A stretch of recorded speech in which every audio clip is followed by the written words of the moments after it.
Qal akhlisul amal yujzika minhul qalil. Ikhlaskanlah kamu dalam beramal, maka amal yang sedikit itu mencukupi dengan ikhlas. Amal sedikit dengan ikhlas akan menjadi banyak. Amal walau sedikit dengan ikhlas lebih baik daripada amal banyak tanpa ikhlas. Syarat sahnya amal ikhlas. Ruh pada amal ikhlas.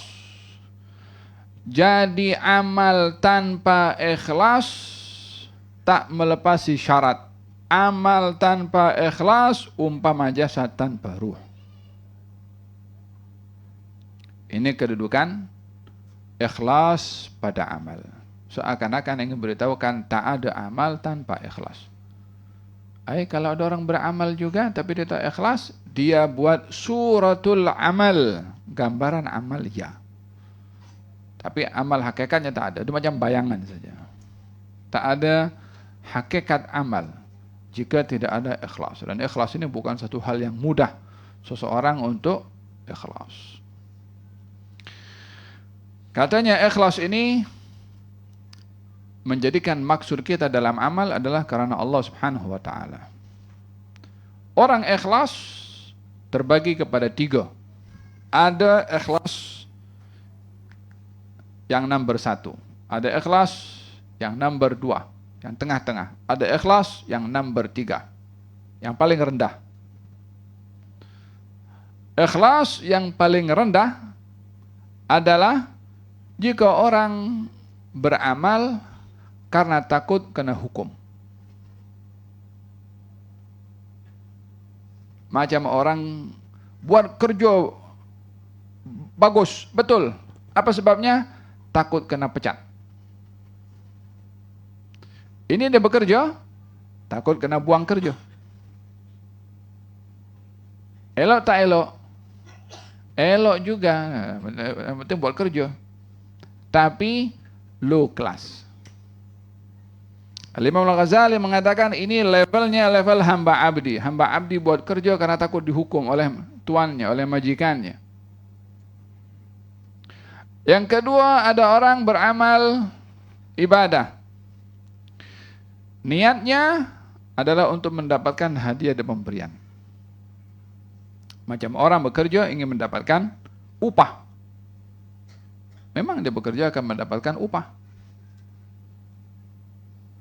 Yang ini nomor 2, kelas 2. Orang yang beramal untuk mendapatkan pemberian dari Allah Subhanahu wa ta'ala berupa pahala, berupa syurga, berupa istana, berupa kenikmatan-kenikmatan yang ada dalam syurga. Memang orang itu beramal ingin mendapatkan syurga. Betul atau tidak? Betul, tapi levelnya level nomor 2. Kata Imam Al-Ghazali, level ini adalah level orang yang beribadah. Orang beribadah seperti ini levelnya level peniaga. Orang yang berbisnis. Take and give. Jual beli. Ambil ini, mana saya punya barang. Seakan-akan dia beribadah kepada Allah. Ya Allah, aku beribadah salat, aku nak syurga. Ya Allah, aku bersedekah, aku nak ganti daripada engkau. Ya Allah, aku tolong untuk engkau tolong kepada aku. Take and give. Ini level ikhlas nomor 2. Bagus juga. Dia buat dengan mengharapkan pahala. Tapi yang tertinggi sekali adalah orang yang beribadah kepada Allah Subhanahu wa ta'ala. Apa sebabnya? Karena itu perintah dari Allah dan Allah layak untuk ditaati perintahnya. Allah mau kasih pahala, terpulang kepada dia. Allah nak hukum kepada dia, terpulang kepada dia. Dia Tuhan. Tak ada siapa yang mengukur atau melazimkan Allah. Ya Allah, aku nak ibadah kepada engkau ni, tapi dengan syarat engkau jangan hukum aku. Dia kan sudah sedikit memberikan satu syarat kepada Allah. Atau ya Allah, aku beribadah kepada engkau, aku nak syurga, nak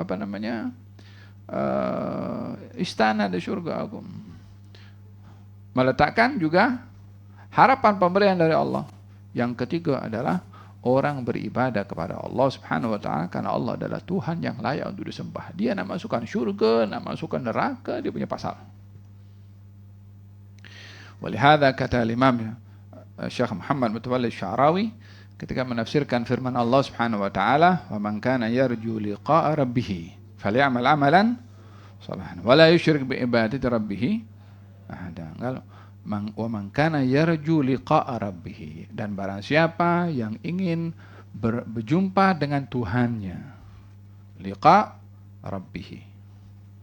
Sebagian menafsirkan pahala, tapi ayat itu bunyinya barang siapa yang mau berjumpa dengan Tuhannya.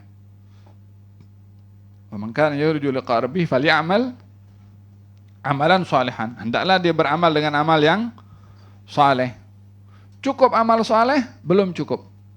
Wala yusyrik bi ibadati rabbih, dan tidak menyekutukan dalam ibadahnya kepada Allah, tidak menyekutukan dalam ibadahnya, salatnya, zakatnya, puasanya, sedekahnya, ihsannya, tolong orangnya, zikirnya, tasbihnya, tahmidnya.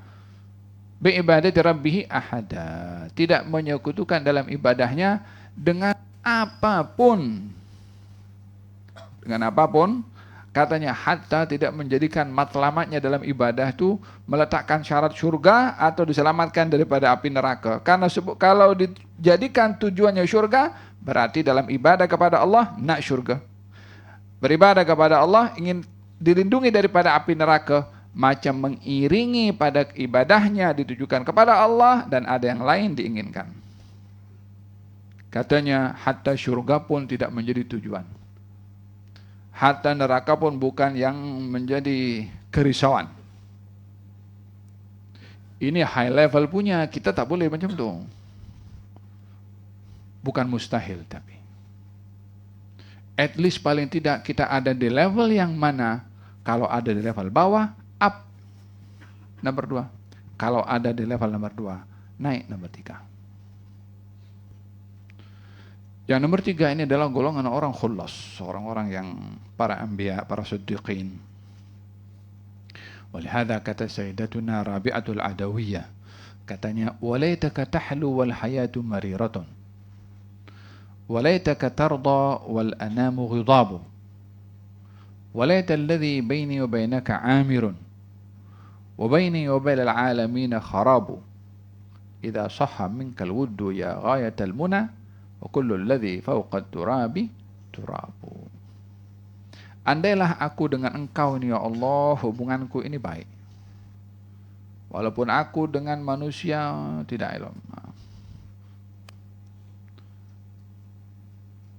Andailah hubunganku dengan engkau manis, walaupun hubunganku dengan manusia pahit. Yang penting hubungannya dengan Allah Subhanahu wa taala. Ya Allah, kalau aku sembah engkau karena ingin masuk surga, jangan engkau masukkan aku ke dalam surga. Kalau aku sembah engkau karena takut neraka, maka masukkan aku dalam neraka. Tapi kalau aku menyembah kepada engkau karena engkau, terimalah aku punya ibadah. Yani tujuan dalam ibadahnya itu karena Allah Subhanahu wa taala. Itu keikhlasan tertinggi level yang ada pada orang-orang yang terpilih di sisi Allah Subhanahu wa taala. Hada levelnya ikhlas. Fahimtum? Hada katanya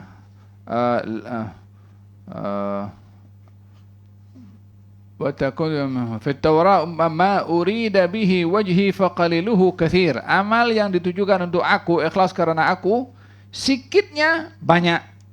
وما أريد به غير وجهي فكثيره قليل.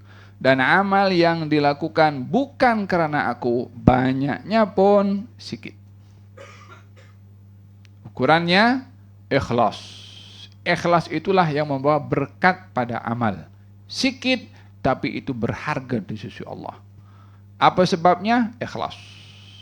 Banyak tanpa ikhlas tak ada nilai di sisi Allah Subhanahu wa taala. Walihada akhlis al-amal yudzika minhul qalil. Ikhlaskanlah kamu dalam beramal, sikitnya amal itu pun akan menjadi banyak.